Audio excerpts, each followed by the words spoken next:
The demons are at the door. Face them. Sometimes they're physical, sometimes they're mental, sometimes they're invisible.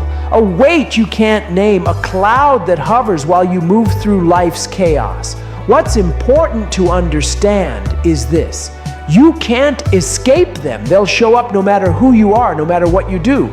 If you're bold, if you chase greatness, they'll appear because your growth depends on them. They are the final exam before your evolution. They are life's way of asking, how bad do you really want it? But if you run, if you hide, if you play small to avoid pain, those demons will still find you. They'll wear different faces: regret, disappointment, wasted potential. The quiet voice that whispers, yours could have been more. The demons you refuse to face don't go away. They wait. They rot you from the inside out until you break. So you want them at the door. You want them to see the fire in your eyes. You want them confused, unsettled, wondering why you're still standing after everything that should have broken you. Because when you're evolving, when you're growing, they will fight back. They'll say, you don't belong here. This is too hard. Think about what could go wrong. Think about who might leave. This is too ambitious. Stop before it's too late. And I'll be honest, it never gets easier hearing that voice. But maybe it's not supposed to. Maybe it's a test to see if you've learned to move through fear instead of away from it. Because demons don't chase the weak. They chase the ones who are close to breaking through, the ones who've chosen to rise, the ones still fighting. So don't run, open the door. Let them see what they created. Let them see the scars, the pain, the moments that almost ended you. And let them know you're still here. You don't fight because you're fearless. You fight because you've lived with fear long enough to understand it. You've seen what hiding costs. You've felt what regret tastes like. You've lived through that darkness, and this time, you're done running. There's an old cliche. I'm sure you've heard it. It says you practice how you play. Are there exceptions to this? Sure, but I get the essence of the idea.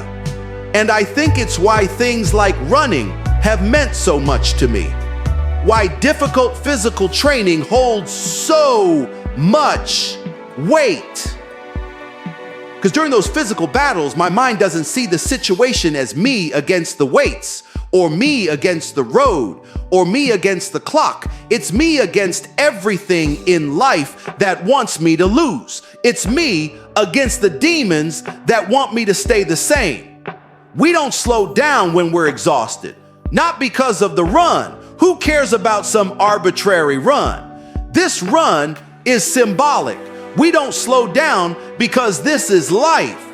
This feeling is me wanting to quit when my business is hurting.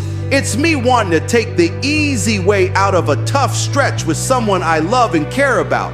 It's me when I feel self-conscious or inadequate, about to step into a room with people who've built empires I dream of replicating. What will I become in those moments? Who will I become? That's the question that training forces you to answer. Because life doesn't warn you before it tests you.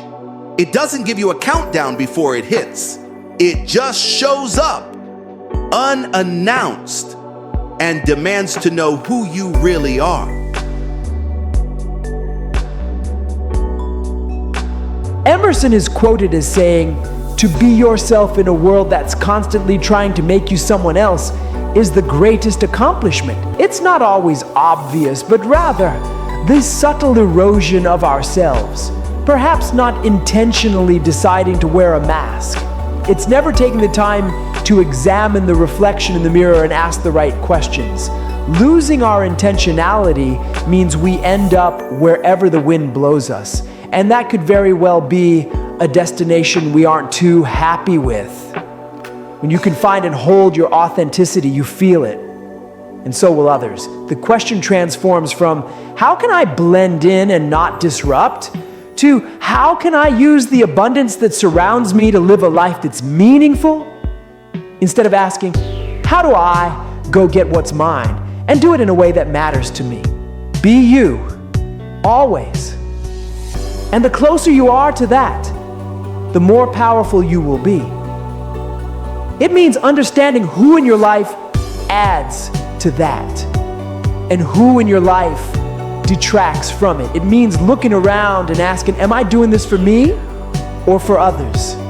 It's that old airplane mantra that you have to put your mask on first before assisting others, or no one gets saved. No one gets the value.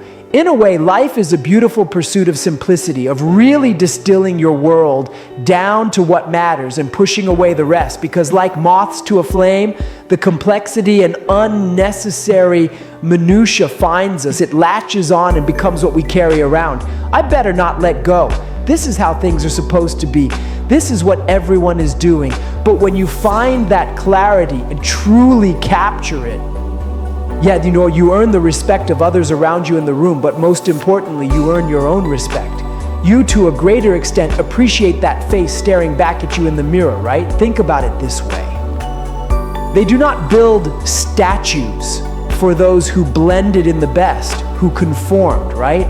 We build statues for those who had the courage to live in their authenticity, to do things their way, because we understand how unique, how powerful, how difficult that is. Be you, always. There's nothing more powerful than that. The world will never stop trying to shape you. It will tell you who to be, what to want, and how to act. It will sell you comfort in exchange for your identity. It will reward you for blending in. And before you know it, you've built a life that looks right but doesn't feel right. When you finally stop performing, you begin to live. You begin to attract the right people, the right energy, the right opportunities. Authenticity is magnetic. The world doesn't need more copies. It needs people who are real, people who remind others that honesty still matters, that presence still matters, that being who you are, even when it costs you, is still worth it. So take off the mask. Let the world see you, the real you, the imperfect, raw, unfiltered you.